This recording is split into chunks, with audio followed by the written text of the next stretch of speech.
So I bought a new pen, bought the Diamond 580. So we're going to see how it compares to the LAMY as I unbox it and give my first impressions. We'll look at flexibility, ink flow, we'll look at how fine the line is, and we'll do all these little comparisons you can see here.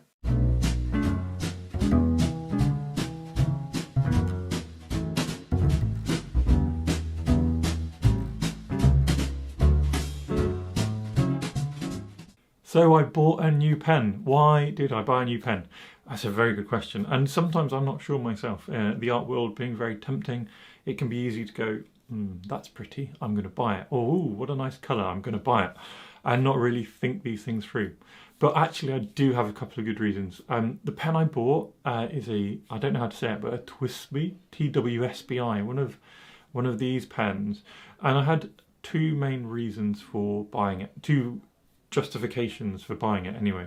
Number one, it fills through a sort of vacuum, so you've got loads of ink in the belly, no longer need to use ink cartridges or ink converters.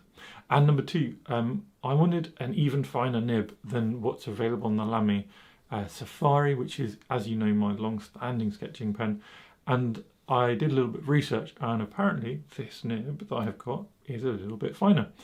And why am I not showing it you now? Because I haven't unboxed it yet. So we're going to unbox it, we're going to look at it, we're going to get my first impressions, and then you're going to see it, I'm sure, in a lot of upcoming videos as well. If you enjoy my stuff, please do like and subscribe, leave a comment. Do you know this pen? Do you have this pen already? If so, it'd be great to hear your thoughts, your tips. What am I doing wrong? I'm sure I'm doing something wrong. There's always something someone tells me that I could have done better. So it's genuinely really good to hear these kind of feedback. If you like my stuff as well, you can find me on my website, and the link is below to all different courses and things if you want to learn to do a bit of sketching like how I like to do a little bit of sketching. Anyway, enough self-promotion, I hear you. Let's have a little look. Let's unbox this pen, fill it up, and see what happens when we start to play with it. So here you go, here is my little box, and what I've got is the Diamond 580. So I splashed out a little bit. It's not the cheapest pen, but I thought, you know, if I'm going to get something, I may as well get something which will last and I'll be really happy with. So fingers crossed, that I will be happy. And the first thing you'll notice is the receipt comes with this clip. And it's a very minor thing, but this is one of the cutest clips I've ever seen in my life. So I'm going to put the receipt away now, but I just thought I had to show you that. So the pen I'm going to be unboxing is the Diamond 580, which is kind of the flagship model, they say, the main model from TWSBI. Comparing that to the ECO, which is the really popular one. And if I'm honest, I don't really know what the difference is going to be. They say that the ECO is simpler in design and both a beginner and an expert level pen. And it's also more affordable. Whereas the Diamond 580 is there to combine the old style with modern elements to create the ultimate pen. So I have no idea what the differences are. What I'm going to do today is just give some first impressions about the 580. And then I'm going to have to learn why I've got the 580 instead of the ECO. There was probably, when I bought it, probably some other rationale. But let's have a little look inside. Let's get our first impression. So, opening the box, nicely padded. And inside we have a very shiny pen.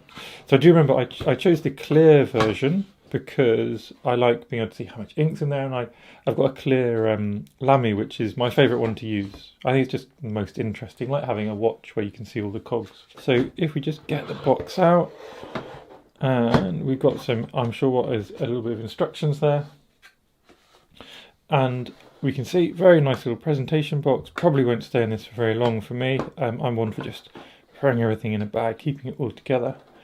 But a nice touch for what is, I suppose, quite a premium pen. And let's just let it out. Oh, there we go. And already breaking the box. There you go. I said the box wouldn't last long. So what have we got? So it's got faceted edges. It's got a really nice weight. It's definitely heavier than my LAMYs, even though it's empty of ink. It's piston filling. So in theory, I think I twist. Yeah, there we go. I twist this, and we can see this. This goes up and down. And it looks like it's, there you go, so maybe it's vacuum filling. So it's automatically going to fill itself. So if I push it all the way down, that will pull up. So in theory, I guess that's effort-free filling. let's just take the lid off and have a little look. So it's a screw lid as well, so it's really secure. So that literally just screws off, doesn't pull off, screws off. And the nib I've got is extra fine. You can just see EF there. And like I said at the beginning, the reason I got this new pen is because I read that the extra fine nib is finer than the LAMY Safari, and I wanted a more fine nib. This twists on very easily. One potential hurdle, I guess, if I have this on here, is it's easy to twist that round, and then you might be splodging ink everywhere by accident. So that's something I'm going to have to get used to, because I often like to fiddle with my pens. And if I fiddle with that, you see the piston goes, and that will create a mess. So in theory, everything here is disassemblable. I'm not going to jump into that right now, because what I want to do is get to using it. Now, I do know that the first thing you have to do is go and give it a wash out. So I'm going to go with a little bit of just gently, slightly soapy warm water. Going to go and just fill and rinse out this, and then we can start filling up our pen and having a bit of fun with some doodling. So I've rinsed it out now, and the first thing you might notice is it doesn't move. So it does move if I twist it, but it is not moving automatically anymore. So definitely not vacuum filling, it's definitely piston filling. Of course it's piston filling because we can tell that because I have to twist it. So having rinsed it out, I'm going to fill it up with my favourite ink, carbon ink. This is permanent ink. It has the risk of clogging up fountain pens. So I'm going to have to learn how to maintain this, especially since it's a sort of more expensive pen. But it's also the ink I really want to use. So I'm going to fill it up with this. All that in theory we need to do is undo that and dip the nib under, so that when we sort of bring up the piston, it fills with ink. And just like magic, it does appear to be working as advertised. So, not a perfect fill there by any means. I think the problem I'm having, actually, you can see how much ink could be in there. Like, this is absolutely enormous inside. And the problem I'm having is that my ink, though, is almost run out. So I need to get a new bottle of ink, because you might have been able to hear it sucking there. I'll just try and gently fill it up a tiny bit extra. Try not to make too much of a mess. There we go. But it looks like a trip to the ink shop is needed. But there you go, look, now that's much better the second time. So I'm just going to close that up, of course. And you can just see just the absolute enormity of the amount of ink in here. And the reason I'm excited by this is when I was recently on holiday and I didn't take my fountain pens because I couldn't carry a big bottle of ink around with me, and I was imagining I would just run out too quickly just using ink converters. With this much ink though, looks like at least 2 or 3 normal cartridges worth, so this presumably will last me an awful lot longer. So we've got the pen filled up. Now I thought we could just do a little test, a little comparison between LAMY Safari and the Diamond 580. So, I mean, the first thing that I'm feeling is that the TWSBI, the Diamond 580 is much heavier. And I did a little bit of Googling between filming, and there's 1.9 mils of ink in here and a little under 1 mil in here. So there's significantly more ink holding capacity, which is great in terms of longevity, using it for a long time. So let's just dive straight in with the new pen and let's see what happens if we just do some doodling. And I think the first thing we'll do a little bit of writing. So there's my name. And yeah, not much I can tell personally from this kind of thing, but it feels nice. It feels sort of loose and quick and easy. If we hold it right at the end of the pen, we get a very loose line and we still get really nice ink flow. Nice to also have a look at the variability, so how flexible is the nib if we sort of use it in different orientations, different pressures. So quite good. And then the other thing I think which is quite useful to know is how well does it hatch. And actually you can see pretty well, I mean very neat, each of these lines is coming out very well despite me being rather quick. And does it also just sort of pool ink very nicely? And yeah, it does. It does. So, first test's passed. So let's literally just now doodle a little scene. So if we come down, I'll just doodle a little scene from St Neots, which I sketch often. And I'm going to do it in my normal loose style. So we're just getting a little church at the back. There's like a little house which comes forwards. And then the front of this house. And so what I'm just trying to feel for is, as I'm doing my loose lines and moving quickly, how much variability am I getting? How much flow am I getting from the pen? I'm using it the right way up. It's actually, it is rather a fine line this way up, which is really good because that's sort of why I wanted to get it. I wanted something which had a nice fine line. I'm getting a bit of feedback through the pen. I'll have to try the same thing with the LAMY in 2 seconds, just to remind myself what the level of feedback is in that pen.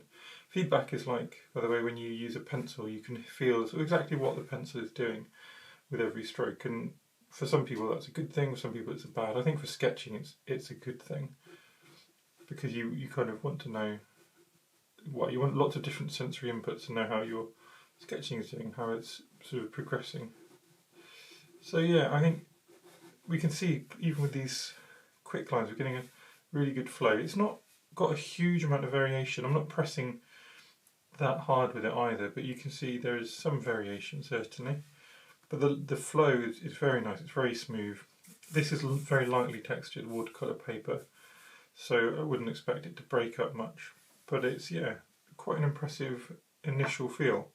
It does feel quite different. I'm going to have to remind myself in what way it feels different. So let's just grab the LAMY and we'll just do the same thing alongside. And the LAMY's got exactly the same ink in, so it should sort of do the same things really.